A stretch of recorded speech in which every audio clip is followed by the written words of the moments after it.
It is noteworthy that the percentage of women who register to vote and cast a ballot is consistently higher than the percentage of the men who do so. End of quote. Repeat the line. Women are not without electoral and or political, or maybe precise, not and or political power. Fresh fodder for President Biden's critics tonight after he ran into some teleprompter problems. We've all been there. While talking about Friday's executive order on expanding abortion access, let's bring in tonight's Dream Team panel to discuss. Former New York State Senator David Carlucci and Project 21 co-chair Horace Cooper. Welcome back to both of you. The president also talked about the economy and said he's got it moving in the right direction. Here's a bit of what he said on that front. Today's economic news confirms the fact that my economic plan is moving this country in a better direction. The unemployment rate is near a historic low of 3.6%. Private sector jobs are at a record high. Gas prices, still way too high, have fallen now 25 days in a row.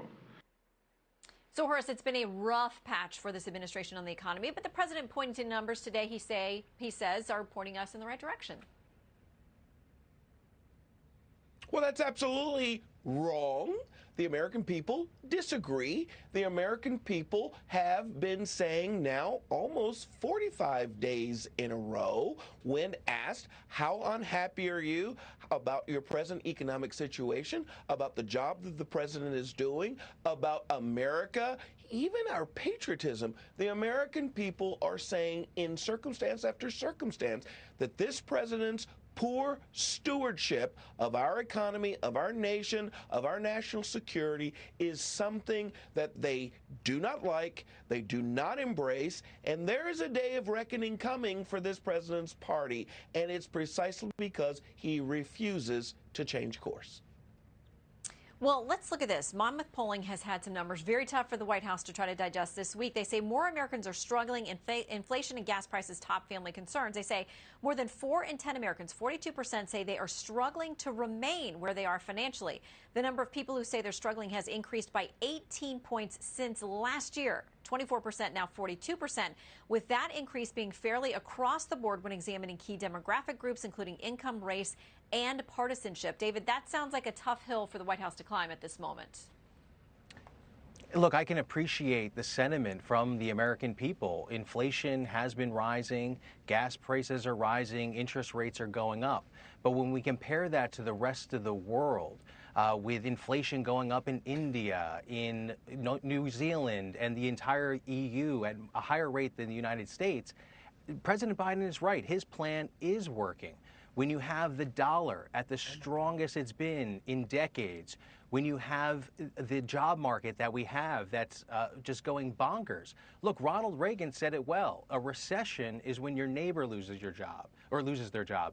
A depression is when you lose their job. Well, that's not happening right now because American employers cannot keep up, and they are hiring whenever and as fast as they can. So when the job market is doing well, those are the real trends that matter. Well, but let's look at one of those trends, because this is inflation versus wages, because wages are up, an average hourly wage is up 5.1%, but at the same time, inflation 8.6%. So, Horace, even if people can find jobs, their wages aren't keeping up with the outpacing of things like milk and gas and rent. There is absolutely too much month left after the paycheck ends for too many American households. And that's not an accident. It's the actual poor policies of this president. And the American people, the problem here is it isn't having to be this way, and it wasn't always this way. People are able to just look back 3 summers ago and see that life was far different than the way that it is. Go to the grocery store. The common items that most people have been assuming they'd be able to get, they're not able to get. I like Fairlife whole milk. I have to go to 3 or 4 stores just to find it. That's Joe Biden. That's not a booming economy. That's not a growing economy. That's the life that many, many Americans are experiencing. All right, David, quick final word to you. Look, Yeah, Joe Biden is responding to the challenges of our time in a global economy. These are not unique to the American consumer. The reality is that we right now are the envy of most nations around the world, with the job market going bonkers, with the dollar being the strongest it's been in decades. The fact that these commodity prices that we're talking about are starting to come down. This is the reality. And we've got to look at those trends. Of course, it's easy to say, oh, wow, inflation is high, we're heading towards a recession. But the reality is we have to look at the real economic indicators. And the truth is Joe Biden is using the very few tools available to fight inflation, and he's doing it as best as he can, and it's actually working.